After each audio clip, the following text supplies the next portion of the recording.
함께 기도하심으로 10월 31일 화요일 예배, 매일 예배 시작하겠습니다. 기도하겠습니다. 우리의 힘과 방패 되신 하나님 아버지, 오늘도 하나님의 은혜 없이는 살아갈 수 없음을 고백하며 우리가 매일 예배를 통하여서 예배의 자리에 나아갑니다. 세상 가운데 빛과 소금으로 살기 위해 정말 죄와 싸우며 열심히 또 하나님의 말씀을 듣고 또 말씀으로 돌아가고자 애쓰는 성도들의 마음을 주님께서 위로하여 주시고, 상하고 깨어진 심령이 있다면 정말 하나님께서 한량없는 은혜를 더하여 주시기를 간절히 기도합니다. 정말 주님께서 찾으시는 정말 그러한 예배는 상한 심령으로부터 드리는 예배인 줄 믿습니다. 눈물로 통회하는 마음을 기쁨으로 받으시는 줄로 믿사오니 이 시간 보혜사 성령 하나님께서 우리와 함께 하시고 우리가 드리는 이 매일 예배 가운데 함께 하심으로 우리의 마음을 만지시고 우리의 예배를 기쁨으로 흠양하여 주시옵소서. 이 시간 우리를 죄에서 구원하신 우리 주 예수 그리스도의 보혈의 공로를 의지하며 나아갑니다. 나의 나된 것은 오직 은혜로 된 것임을 분명히 믿습니다. 본질상 진노의 자녀였던 우리를 주님의 구원받은 자녀로 삼아주시고 정말 예수 그리스도께서 누리는 모든 축복을 우리에게 허락하시니 참으로 감사합니다. 죄의 종이었던 우리가 하나님을 아바 아버지라 감히 부를 수 있게 하시고, 우리가 기도할 때 하늘문이 열리며 보좌에 앉으신 이에게 상달되는 그러한 놀라운 은혜와 기적을 누리게 하시니 감사합니다. 아버지, 이 시간 사랑하는 성도들을 위해서 기도합니다. 오늘 드리는 이 예배를 통하여서 정말 이 매일 예배가 비록 짧은 시간이지만 영적인 공급을 충만하게 받게 하시고, 그리하여서 오늘 하루도 우리가 살아갈 힘과 능력을 누리게 허락하여 주시옵소서. 예배의 감격과 기쁨을 누리게 하시고 말씀을 통하여 역사하시고 응답하시는 하나님을 경험하게 하여 주시고, 풀리지 않던 고민이 예배를 통해 해결되게 하시고 쌓아두었던 문제들이 정말 말씀을 통해 풀어지는 역사가 나타나게 하여 주시옵소서. 하나님께서 오늘도 우리와 함께 하심을 믿고 감사합니다. 모든 말씀 예수님의 이름으로 기도합나이다. 아멘. 찬송가 312장 함께 하시겠습니다.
참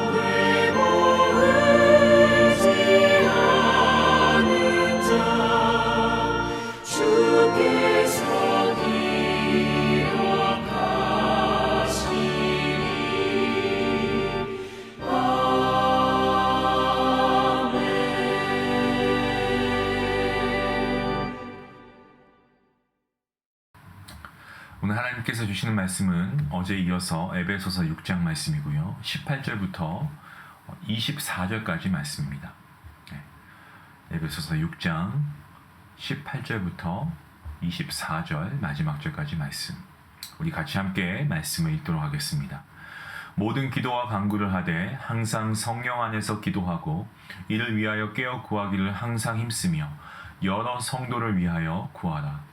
또 나를 위하여 구할 것은 내게 말씀을 주사 나로 입을 열어 복음의 비밀을 담대히 알리게 하옵소서 할 것이니 이 일을 위하여 내가 쇠사슬의 메인 사신이 된 것은 나로 이 일에 당연히 할 말을 담대히 하게 하려 하심이라. 나의 사정 곧 내가 무엇을 하는지 너희에게도 알리려 하노니 사랑을 받은 형제요 주 안에서 신실한 일꾼인 두기고가 모든 일을 너희에게 알릴 것이다. 우리 사정을 알리고 또 너희 마음을 위로하기 위하여 내가 특별히 그를 너희에게 보내었노라. 아버지 하나님과 주 예수 그리스도께로부터 평안과 믿음을 겸한 사랑이 형제들에게 있을지어다. 우리 주 예수 그리스도를 변함없이 사랑하는 모든 자에게 은혜가 있을지어다. 아멘. 우리가 어제 매일 예배를 통하여서 바로 이전 말씀이었죠. 우리가 하나님의 전신갑주를 입어야 한다. 그러면서 말미에 제가 그 성령의 검, 이 하나님의 말씀을 붙잡아야 한다라고 말씀을 드렸습니다. 오늘은 그 부분의 연장선이라고 볼 수 있는데요. 우리가 영적인 전쟁 가운데서 우리가 힘써야 할 것이 있는데 바로 기도입니다. 자, 18절에서 20절까지의 말씀, 기도에 힘써야 한다는 것을 권면하고 있는 바울의 말씀이 나오고 있습니다. 특히 기도와 간구를 할 때 성령 안에서 기도하라라고 말씀하고 있는데요. 이 성령 안에서 기도한다는 것, 이것이 과연 무엇을 의미합니까? 성령님은 우리에게 하나님의 말씀을 깨우치고 그리고 기억나도록 하시는 분이십니다. 기도할 때도 동일한데요. 말씀을 붙들고 그 말씀이 명하는 바를 따라 구하는 것이 이 성령 안에서 기도하는 것입니다. 많은 분들이 기도할 때 말씀을 붙들고 기도하지는 못하는 것 같습니다. 그래서 결국 어떤 그리스도인의 기도와 또 믿지 않는 불신자들, 이 비그리스도인의 기도 제목이 그 기도의 대상 외에는 별반 다르지 않는 경우가 많은 것 같습니다. 주님께서 가르쳐 주신 기도를 보면 먼저 하나님 나라와 의를 구하고 그 뒤에 삶에 필요한 것들을 구하는 기도가 따라옵니다. 저는 이 순서가 중요하다고 생각하는데요. 하나님 나라와 의를 이 땅에 구현하기 위해서는 오늘 나에게 필요한 것을 공급해 달라. 이런 기도가 우리 안에 있어야 한다는 거죠. 그러니까 목적이 내가 그냥 잘 먹고 잘 살기 위함이 아니고 하나님 나라가 이 땅에 임하게 하기 위해서, 하나님의 의가 이 땅에 충만케 하기 위해서, 그래서 그러한 것들이 나에게 필요하고 이런 것을 통해서 하나님께 영광 올려드리는 삶을 살아야 된다. 이러한 기도를 우리가 해야 한다는 겁니다.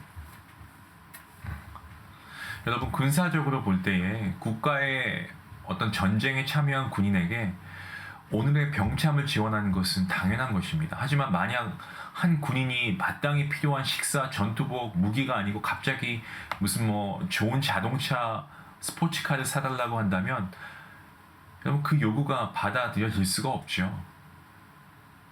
오늘 우리의 간구가 나의 어떤 욕망과 정욕을 채우기 위함인지 아니면 하나님의 나라와 그 뜻을 세우기 위함인지 분별하는 것이 분명히 필요한데, 이것이 바로 성령 안에서 기도하는 것이라는 겁니다. 그러니까 우리가 무엇을 구하든지 간에 하나님 나라와 의를 구하는, 하나님의 뜻을 구하는 기도가 우리 안에 있어야 한다라는 말씀입니다. 또한 깨어 구하기를 항상 힘쓰고 그리고 여러 성도를 위해서 구하라라고 말하고 있습니다. 어떤 이는 말합니다. 하나님께서 다 알아서 주실 건데 걱정하지 마라. 이것은 반은 맞고 반은 틀린 말인데요. 하나님께서 기도를 통해서 우리의 삶에 필요한 것들을 공급하시고 힘을 주시는 분이십니다. 왜냐하면 이것은 기도를 통해서 하나님께서 우리 자신이 아닌 하나님을 의지할 수 있도록 그렇게 도우시기 위한 것입니다. 그리고 기도함을 통해서 이 기도 가운데 응답받고 이것을 통해 하나님에 대한 어떤 믿음이 더욱더 견고해지는 것을 하나님께서 원하시는 거죠. 때문에 그냥 우리가 기도 안 하고 하나님이 다 아시니까 이런 모습이 아니고 우리가 기도를 통해서 우리의 삶에 필요한 것들을 공급하시는 하나님을 체험하고 그런 하나님을 우리가 더욱더 신실하게 믿고 우리가 신뢰할 수 있는 믿음이 되어야 한다는 겁니다. 만약 하나님께서 알아서 우리 삶의 필요들을 채우신다라고 한다면 우리의 삶에는 응답으로 인한 감사와 기쁨과 어떤 그런 믿음보다는 그냥 어떤 하나님께서 알아서 다 해주시니까 그러한 형통 가운데 교만함이 있을 것이고 또 나태해지고 해이해지고 안일해지고 나약함에 빠져버릴 것입니다. 하나님께서는 때론 기도하지 않는 것도 주시는 넉넉하신 하나님이신 것은 맞습니다. 예. 하지만 기도를 통해서 우리가 하나님과 연결되어 있다는 것을 우리가 잊지 않고 우리가 하나님께 늘 기도하며 나아가야 합니다. 기도하는 가운데 도우시는 하나님을 우리가 체험해야 합니다. 그래서 우리는 성실하게 나와서 정말 가정과 교회와 또 내 주변의 이웃을 위해서 기도하면서 하나님께서 그 넘치는 정말 그 창고에 필요한 것들을 하나님의 선하신 뜻 가운데 부어주시기를 우리가 그렇게 간구해야 할 것입니다. 사도 바울은 어떻습니까? 계속해서 이 자신을 위해서도 기도해 줄 것을 부탁하고 있습니다. 본문 19절과 20절 말씀을 보시면 또 나를 위하여서 구할 것은 자신을 위해서 기도해 달라는 거죠. 내게 말씀을 주사 나로 입을 열어 복음의 비밀을 담대히 알리게 하옵소서 할 것이니 이를 위하여 내가 쇠사슬에 매인 사신이 된 것은 나로 이 일에 당연히 할 말을 담대히 하게 하려 하심이라. 지금 사도 바울 보시면 지금 그는 감옥에 있는 사람입니다. 로마 감옥 안에 갇혀 있는데 만약에 한번 이렇게 생각해 볼까요? 만약에 여러분이 사도 바울이고 교회 식구들에게 기도 제목을 부탁한다면 당연히 무엇을 부탁해야 하겠습니까? 감옥에서 나갈 수 있게 추록을 위한 기도 제목을 부탁해야 하는 게 당연하지 않을까요? 내가 복음 전하다가 이렇게 억울하게 감옥에 갇혀 있으니까 하나님께 부르짖고 나의 억울함을 하나님께서 풀어주시도록 정말 이 어둡고 정말 이 답답한 감옥에서 속히 나올 수 있도록 기도를 부탁합니다. 이렇게 말하는 게 맞겠죠. 하지만 바울은 어떻습니까? 성령 안에서 기도할 때에 자신이 당할 환난과 고난이 이 복음의 유익한 걸음이 될 것을 그는 분명히 알았습니다. 때문에 어떤 자기의 안전, 안위를 위한 기도의 제목을 구하지 않습니다. 오히려 그 감옥 안에서 두려워하지 않고 이 복음의 놀라운 비밀을 정말 담대하게 선포할 수 있게 해달라고 기도의 제목을 나누고 있습니다. 마치 이것은요, 출산을 하는 어머니가 정말 위급한 그러한 순간 가운데서 자기의 어떤 생명보다 안전보다 아이를 먼저 걱정하듯 이 바울에게 복음을 전하는 이 사명은 하나님께서 주신 사명이고 그리고 그렇기 때문에 자기의 안위보다는 더 시급하고 중요한 것이었습니다. 복음을 위해서라면 그는 기꺼이 모든 것을 희생할 준비가 되어 있었습니다. 성도 여러분, 오늘 저와 여러분은 하나님께 무엇을 구하고 있습니까? 사도 바울의 기도 제목은 우리의 기도를 부끄럽게 하고 있습니다. 개인과 또 가정과 이웃을 위해 기도할 때는 우리는 그들의 앞길과 평안과 형통을 위해 기도는 했습니다만 정작 우리 자신과 가정과 형제 자매가 주님께 받은 사명을 감당하게 해달라고 기도한 적은 얼마나 있습니까? 그러지 못할 때가 오히려 더 많지 않았습니까? 사랑하는 성도 여러분, 기도할 때 우리의 삶을 통해 정말 이 놀라운 생명의 복음이 담대하게 증거되게 해달라고 오늘부터 함께 기도할 수 있길 원합니다. 그렇게 간구하시기 바랍니다. 그리고 지금도 쉬지 않고 일하고 계시는 하나님을 의지하시기 바랍니다. 그리고 나를 통해서 정말 이 시기에도 하나님의 말씀이 온전히 증거되고 생명을 살리는 복음의 역사가 일어날 수 있도록 기도하시는 그러한 성도님들 될 수 있기를 간절히 기도합니다. 본문 21절부터 24절까지의 말씀은 사도 바울의 마지막 인사말이 나오고 있습니다. 본문 21절과 22절 말씀입니다. 나의 사정 곧 내가 무엇을 하는지 너희에게도 알리려 하노니 사랑을 받은 형제이고 주 안에서 진실한 일꾼인 두기고가 모든 일을 너희에게 알릴 것이다 라고 합니다. 그리고 22절 말씀을 보시면 우리의 사정을 알리고 또 너희 마음을 위로하기 위하여 내가 특별히 그를 너희에게 보내었다 라고 사도 바울이 말하고 있습니다. 이 성경 인물 중에 두기고, 우리가 알고 있는 인물이지만 자주 듣지는 못했을 겁니다. 자주 듣는 이름은 아닙니다. 신약 성경에서 그가 차지하는 분량이 사실 많은 것은 아니죠. 바울은 이 두기고를 보내서 에베소 교회와 또한 골로새 교회에 편지를 전달하기도 했고요. 또 예루살렘 교회를 돕기 위한 연보를 전달할 때에도 파견하기도 했습니다. 뿐만 아니고 이 디도의 후임으로 그레데와 에베소 교회에서 사역하기도 했습니다. 이것을 살펴보면 두기고는 멀리까지 여행하는, 그야말로 쉽지 않은 힘들고 험하고 굳은 일을 누군가가 떠나 돌보아야 하는 교회를 대신 섬기는 일, 뭐 이런 것들도 그렇고요. 정말 주목받는 일이라고 하기보다는 좀 남들이 피하고 싶어하는 그러한 일들을 그는 묵묵하게 감당해낸 그러한 사람입니다. 성도 여러분, 하나님의 교회에도 그런 분들이 있습니다. 주목받지 않아도 힘들고 어려운 일이고 남이 하려고 하지 않는 일임에도 불구하고 아무도 알아주지 않는 그러한 상황 가운데서도 두기고처럼 묵묵히 자신의 일을 감당하는 그런 분들이 계십니다. 사도 바울은 그를 소개하며 이 사랑을 받은 형제이고요, 주 안에서 진실한 일꾼입니다라고 이 두기고를 부르고 있습니다. 모두가 하고 싶어하는 일 누가 못하겠습니까? 근데 그러한 일이 아니고 모두가 피하고 싶은 일을 생각할 때 묵묵히 그 일을 감당해 줄 것이다 라고 생각하는 사람 두기고, 그래서 사도 바울은 그를 진실한 일꾼이라고 얘기하고 있습니다. 사도 바울은 그런 두기고를 사랑했고요, 특별하게 생각했습니다. 근데 여러분, 하나님께서도 이런 두기고 같은 사람을 원하십니다. 찾고 계십니다. 비록 많은 주목을 받지 못하고 화려하지 않아도 반드시 필요한 사람이 이 두기고와 같은 사람입니다. 많은 이들이 편한 자리, 인정받는 자리, 주목받는 자리를 원합니다. 적게 일하고 크게 칭찬받는 것 좋아합니다. 그런 우리에게 이 두기고 그의 삶을 통해서 우리는 많은 도전을 받지 않게 되지 않습니까? 하나님께서 굳은 일을 맡기려 하실 때 생각나는 사람이, 그 사람이 바로 두기고가 바로 그 주인공입니다. 저는 우리가 무슨 일을 할 때 이것이 우리의 믿음의 공동체를 세우는 일이고 하나님의 영광을 위한 일이라고 생각하면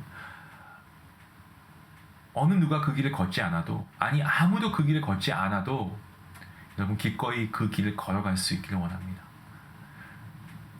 정말 두기고처럼 진실한 일꾼이 될 수 있기를 원합니다. 그러한 자가 하나님이 찾으시는 하나님의 사람이고 또 지금의 교회에 꼭 필요한 그러한 사람입니다. 자, 이제 끝으로 23절과 24절 말씀해 보시면 아버지 하나님과 주 예수 그리스도께로부터 평안과 믿음을 겸한 사랑이 형제들에게 있을지어다. 우리 주 예수 그리스도를 변함없이 사랑하는 모든 자에게 은혜가 있을지어다 라고 하면서 이 바울은 마지막으로 에베소 성도들에게 하나님과 예수 그리스도로부터 평안과 믿음과 사랑이 충만하게 임할 수 있기를, 또한 그 사랑을 받은 에베소 성도들이 그 사랑의 반응 가운데에 변함없이 주님을 사랑할 수 있기를 간구하고 있습니다. 에베소는 참으로 크고 화려한 그러한 도시였습니다. 그리고 세속적이고 어떤 우상 숭배가 만연한 그러한 도시였습니다. 사도 바울은 그러한 곳에서 하나님의 자녀로 부르심을 받은 에베소 성도들이 변치 않는 정말 신실한 믿음의 사람이 될 것을 간구하고 있는 것입니다. 사랑하는 성도 여러분, 오늘날 우리가 살아가는 이 세상도 에베소와 같이, 아니 에베소보다 더한 세속적 가치관과 쾌락의 문화로 가득하지 않습니까? 그럼에도 그 속에서 정말 변함없이 동일하게 주 예수 그리스도를 사랑하는 은혜가 우리 모두에게 있기를, 또한 아직 끝나지 않은 이 영적 전투의 현장에서 하나님께서 주신 전신갑주를 입고 우리가 승리의 나팔이 울려 퍼질 그 최후의 순간까지 우리가 최선을 다해 인내함으로 싸우고 결국 우리가 취하게 될 그 승리를 취할 수 있는 주님의 사람들 될 수 있기를 주님의 이름으로 간절히 축원합니다. 우리 함께 기도하시겠습니다. 하나님 감사합니다. 오늘도 우리의 삶에는, 우리의 세상 가운데는 많은 것들이 우리를 유혹하고 넘어뜨리려고 합니다.